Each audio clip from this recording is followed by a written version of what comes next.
Very good afternoon all my dear students, this is Praveen और आज हम स्टार्ट करने वाले हैं अपने बिजनेस स्टडी का चैप्टर नंबर 3। स्टूडेंट्स, हमने आज कोई बड़े टॉपिक नहीं लेने, कोई स्पेशल टॉपिक्स नहीं लेने, जो हमने लास्ट 2 लेक्चर्स अपलोड किए हैं यूट्यूब पर, बस उसी को आज हम रिमाइंड कर रहे हैं with theoretical notes. Okay, so this is the chapter public, private and global enterprise. तो पहले हम बात करेंगे केवल पब्लिक एंड प्राइवेट की, ठीक है ना। बहुत आराम से समझेंगे, नॉर्मली जो हमारी सोसाइटी में होता है बस हम उससे ही समझते चले जाएंगे, ज़्यादा दिमाग नहीं मारना, ज़्यादा टेक्निकल नहीं बनाना पड़ता है, ठीक है ना। और मैक्सिमम चीज़ें यही समझ आ जानी चाहिए, इनफैक्ट पॉइंट्स भी यही याद भी हो जाने चाहिए। So first, private sector. देखिए स्टूडेंट्स, लास्ट चैप्टर में हमने क्या पढ़ा था? हमने पढ़ा था क्या क्या, चलो रिमाइंड करना एक बार को। सबसे पहले पार्टनरशिप, उसके साथ हमने पढ़ा था सोल प्रोप्राइटरशिप, उसके साथ में पढ़ा था HUL, और उसके साथ में पढ़ा था जॉइंट स्टॉक कंपनी, और हमने साथ में पढ़ा था कोऑपरेटिव सोसाइटी। अब ये सारी की सारी चीजें हमने क्या पढ़ी, एक प्रीवियस चैप्टर में पढ़ ली। अब सोचो, इसमें एक चीज बड़ी कॉमन थी। क्या कॉमन था, जरा सोचिएगा, समझिएगा। कहते हैं जो लोकल कम्युनिटीज के पर्सन्स हैं, बस वही सारे एक साथ मिलकर अपने काम को कंटिन्यू करते चले जाएंगे, ठीक है ना। अब लोकल कम्युनिटी यानी कि आपस में सब मिलकर काम करेंगे, जिसमें गवर्नमेंट का कोई इन्वॉल्वेशन नहीं होगा। ओनली जॉइंट स्टॉक कंपनी में क्या होना है, गवर्नमेंट से परमिशन लेनी है बस, ठीक है ना। अब गवर्नमेंट का कोई इन्वॉल्वेशन नहीं, कोई पार्टिसिपेशन नहीं, जहां पर केवल लोकल सोसाइटी के पर्सन्स का ही इन्वॉल्वेशन होता जाएगा, समझो प्राइवेट सेक्टर। अच्छा, आप लोगों ने एक चीज सुना होगा बड़ा, कि ये मेरा पर्सनल फोन है या मेरा प्राइवेट सेल फोन है, इसको टच मत करो, है ना। इसका मतलब क्या हुआ, वो किसी एक पर्सन का है। बट आपने सुना होगा कि पब्लिक, है ना भाई, PCO क्या है ना, एक ऐसा प्लेस जो हर पब्लिक के लिए ओपन है, कोई भी आएगा यूज करेगा और चला जाएगा। यानी कि प्राइवेट सेक्टर से हमें एक बात तो समझ आ जानी चाहिए कि जो नॉर्मल हमारी सोसाइटी है, वहां के लोग जब भी मिलकर कोई भी काम स्टार्ट कर देंगे, that is private sector. Means these are the enterprises which are owned, controlled and managed by individual or a group of individuals. Okay, so simple, ठीक। चलिए नेक्स्ट पॉइंट है पब्लिक सेक्टर। पब्लिक सेक्टर की जब हम बात करते हैं तो these are the enterprises which are owned, managed and controlled by the government.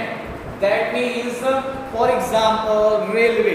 Railway क्या है, एक गवर्नमेंट ऑर्गेनाइजेशन। मींस भाई रेलवे को कौन मैनेज कर रहा है, रेलवे को, इंडियन रेलवे को गवर्नमेंट कंट्रोल कर रही है, ठीक है ना। जो भी उससे रेवेन्यू कलेक्ट करेगी वो किसके पास जाएगा, गवर्नमेंट के पास। बट अगर प्राइवेट सेक्टर में रेवेन्यू कलेक्ट होता है तो वो किसके पास जाएगा, जो इंडिविजुअल पर्सन या ग्रुप ऑफ पर्सन है, आपस में they can distribute profit and loss also. Okay, that is private sector and that is public sector.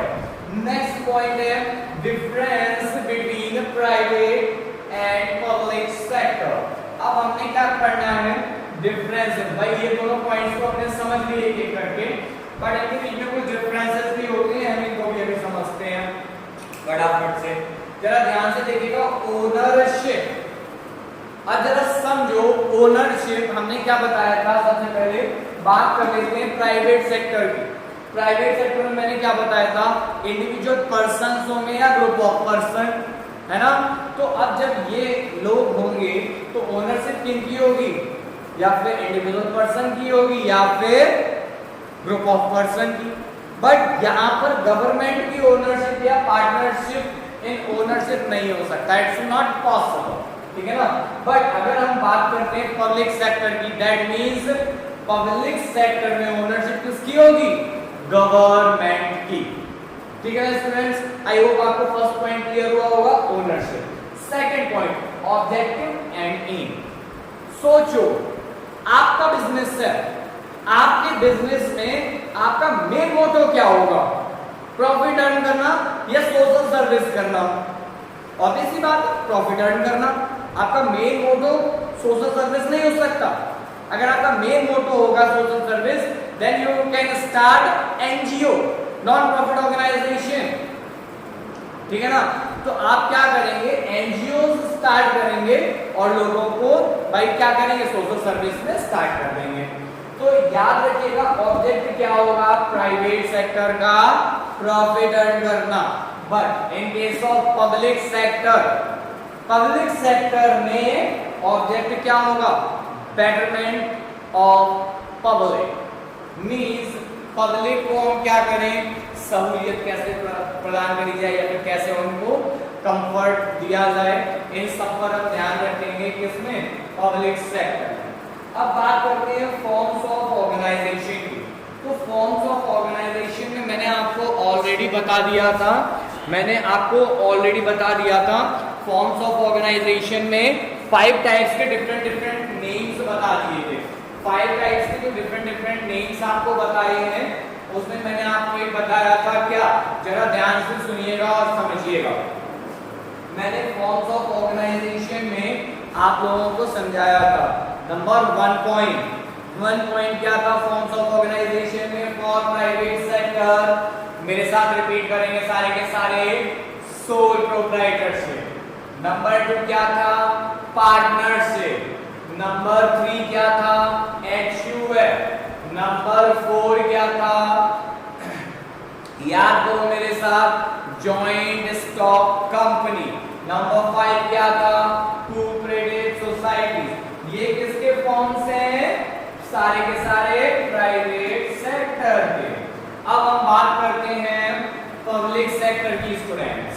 Public sectors के जब हम फॉर्म्स की बात करेंगे तो ध्यान रखिएगा, डिपार्टमेंटल अंडरटेकिंग, जिसकी हम अभी बात करते हैं थोड़ी देर में। Number 1 departmental undertaking, number 2 statutory corporations, number 3 government company. बस ये 3 फॉर्म्स हैं किसके, हमारे पब्लिक सेक्टर के स्टूडेंट्स। ओके, आई होप आपको यहाँ तक चीजें समझ आ गई होंगी। अब हम बात करते हैं मैनेजमेंट की। जरा ध्यान से समझिएगा स्टूडेंट्स, अगर कोई प्राइवेट कंपनी है, वहां पर मैनेज किसके थ्रू किया जाएगा, जो प्रोफेशनल पर्सन होंगे। सोचो आपकी टाटा ग्रुप ऑफ इंडस्ट्री है, क्या रतन टाटा अकेले मैनेज करती है सारा का सारा business? No. Why? Because it's not possible, है ना। तो बहुत बड़ा बिजनेस है। ऐसे ही अगर हम प्राइवेट सेक्टर की अदर की भी बात करते हैं, बड़े बड़े बिजनेस हैं, टाटा के अलावा रिलायंस इंडस्ट्री, ठीक है ना, या फिर हम बात करते हैं एयरटेल कम्युनिकेशन, इन सबको कौन मैनेज कर रहे हैं, professional persons. But in case of public sector students, public sector में कौन मैनेज करता है, ब्यूरोक्रेट्स। ब्यूरोक्रेट्स क्या करेंगे, बिजनेस को कंटिन्यू रन करेंगे और मैनेज करेंगे। बट बात करते हैं जैसे सोशल ऑब्जेक्ट की। सोशल ऑब्जेक्ट में क्या होगा जरा समझिएगा, प्राइवेट सेक्टर की सोशल ऑब्जेक्ट मैटर करता है, क्योंकि अगर हम सोशल चीजों को ध्यान से हटा देंगे तो लोग हमें लाइक नहीं करेंगे, ठीक है ना। फॉर एग्जांपल अगर हम कपड़े को सेल कर रहे हैं तो क्वालिटी अच्छी है, this is also social object. अब यहाँ पर हम बात करते हैं प्राइवेट सेक्टर सोशल ऑब्जेक्ट। तो प्राइवेट सेक्टर में सोशल ऑब्जेक्ट होता है but less, but in case of public sector social object fully dependent होता है। यहाँ पे मतलब 100% सोशल ऑब्जेक्ट होगा कहाँ, पब्लिक सेक्टर में। बात करते हैं हम कैपिटल कंट्रीब्यूशन की। अगर कैपिटल कंट्रीब्यूशन की बात करें इन केस ऑफ पब्लिक सेक्टर, तो जो इंडिविजुअल पर्सन है या ग्रुप ऑफ पर्सन है, बस वही लोग यहाँ पर कैपिटल का कंट्रीब्यूशन करेंगे। Rest of the person can't interest, है ना, in your own company, because you are the owner of the company, है ना। सो बाकी लोग नहीं इंटरेस्ट दिखाएंगे। But in case of public sector government will contribute capital. याद रखिएगा, नॉर्मल लोग नहीं आएंगे आपके बिजनेस में इंटरेस्ट दिखाने। अब नेक्स्ट पॉइंट है अकाउंटेबिलिटी। अकाउंटेबिलिटी की अगर हम बात करते हैं तो जो आपका प्राइवेट सेक्टर होता है, प्राइवेट सेक्टर किसके लिए अकाउंटेबल, सॉरी, प्राइवेट सेक्टर किसके लिए अकाउंटेबल होता है, सोचिए जो इन्वेस्टर होते हैं बिजनेस के या फिर जो शेयर होल्डर्स होते हैं, ओनर्स होते हैं, है ना, और अगर हम बात करें तो प्रोप्राइटर्स होते हैं, इनके लिए अकाउंटेबल होता है हमारा प्राइवेट सेक्टर।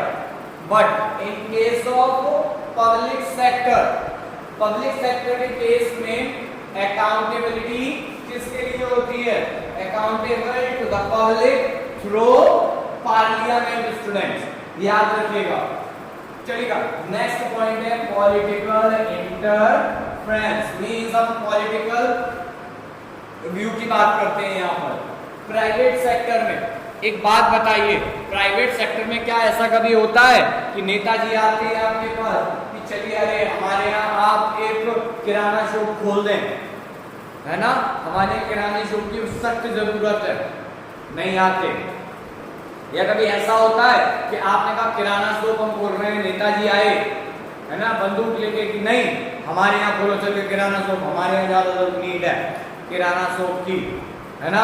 ये कभी ऐसा होता है आपने कहा चीनी 37 रुपीज पर केजी सेल हो रही है, नेताजी आए, अच्छा 37 रुपीज का सेल करो, 35 करो सेल, ऐसा कभी होता है? नो।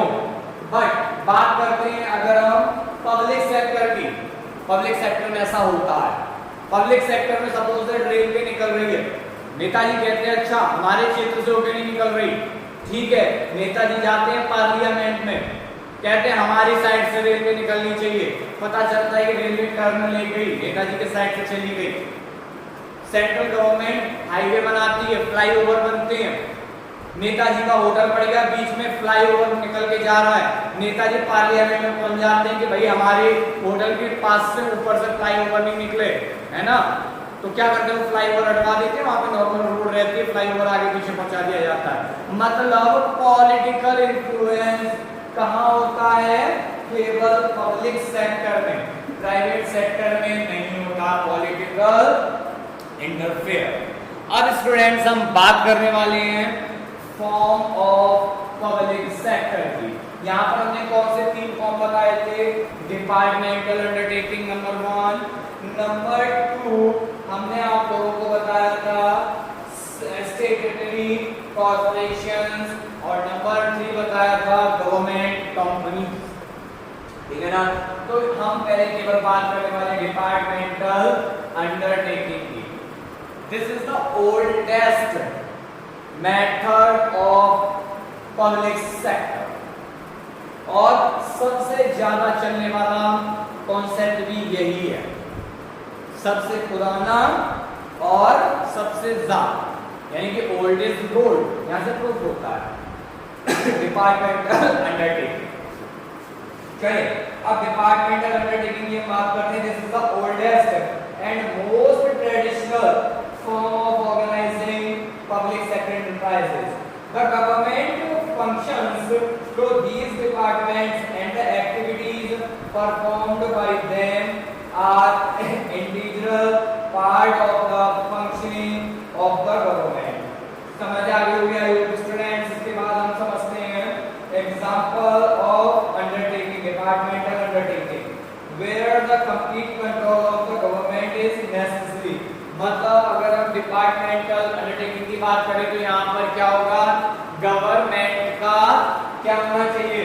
100% कंट्रोल होना चाहिए। Where at most secrecy play a vital role. भाई आपने सुना होगा एटॉमिक सर्विसेज होती हैं, ठीक है ना। अब भाई एटॉमिक बॉम्ब्स होते हैं, तो यहाँ पर क्या है? प्राइवेसी मस्ट होती है कि कहीं इनके आइडियाज लीक ना हो जाएं और टेररिस्ट ऑर्गेनाइजेशन के हाथों में ना चले जाएं। So that is the must for privacy also. Next है here where heavy investment is involve, जहां पर हैवी इन्वेस्टमेंट इन्वॉल्व हो। बात करते हैं अगर हम स्टील की, ठीक है ना, आयरन की, तो यहाँ क्या होता है? बहुत ह्यूज अमाउंट में क्या करना पड़ता है? इन्वेस्ट करना पड़ता है कैपिटल, है ना। तो इस सिचुएशन में क्या होगा? ऐसे बिजनेस मैक्सिमम गवर्नमेंट बेस्ड होते हैं।